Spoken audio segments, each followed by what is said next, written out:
Depuis septembre, nous avons réalisé ce à quoi nous étions engagés, c'est-à-dire à dépolluer le terrain et à réaliser les excavations nécessaires à la future construction. Nous avons aussi installé un certain nombre de pieux destinés à retenir le boulevard du Triomphe afin que celui-ci ne tombe pas dans l'excavation.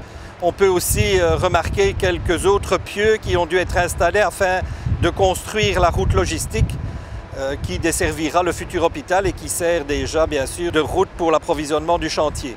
Alors sur ce terrain relativement plat sur lequel on peut déjà distinguer les différents niveaux de l'hôpital, le -3, -2, -1, entrée des urgences, powerhouse, etc. Eh bien, sont installées maintenant les machines qui vont visser 1700 pieux destinés à stabiliser l'hôpital.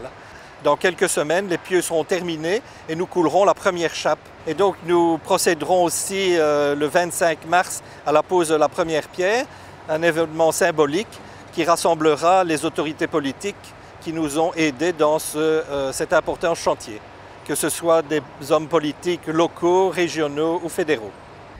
Madame et Monsieur les vice-premiers ministres, Monsieur le ministre-président, Madame et Messieurs les ministres, Messieurs les bourgmestres, Mesdames et Messieurs, chers confrères, chers amis, c'est avec une immense joie que nous sommes réunis aujourd'hui pour célébrer la pose de la première pierre du site hospitalier Delta. Ce nouvel hôpital de 500 lits, idéalement situé et facilement accessible, permettra de répondre aux attentes des patients, demandeurs de soins de haute qualité, dispensés dans des espaces ultramodernes, équipés de matériel médical dernier cri. Cet hôpital sera incontestablement le plus moderne de la capitale. Poser la première pierre d'un tout nouveau complexe hospitalier, c'est extrêmement important. Pour la commune d'Auderghem, bien sûr, mais aussi pour toute la région bruxelloise et sa périphérie. L'implantation du Chirec à Auderghem revêt évidemment d'une dimension régionale. C'est toute une stratégie hospitalière et médicale qui se met en place. Cette décision s'est inscrite dans notre volonté de soutenir la présence d'institutions importantes de soins. Ce n'est encore qu'une pierre, mais demain ce seront en effet 500 lits, des centaines de travailleurs et de travailleuses, donc une immense fourmilière de 95 000 mètres carrés.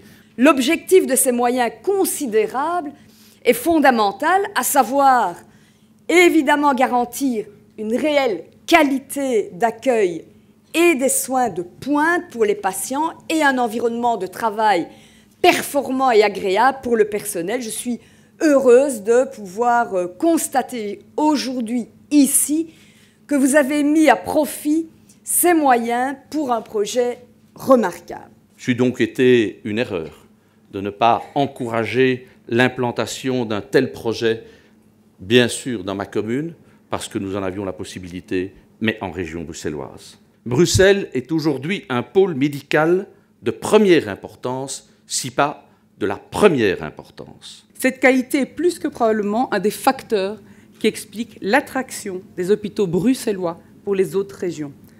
37% des patients admis dans les hôpitaux bruxellois ne sont pas domiciliés en région bruxelloise.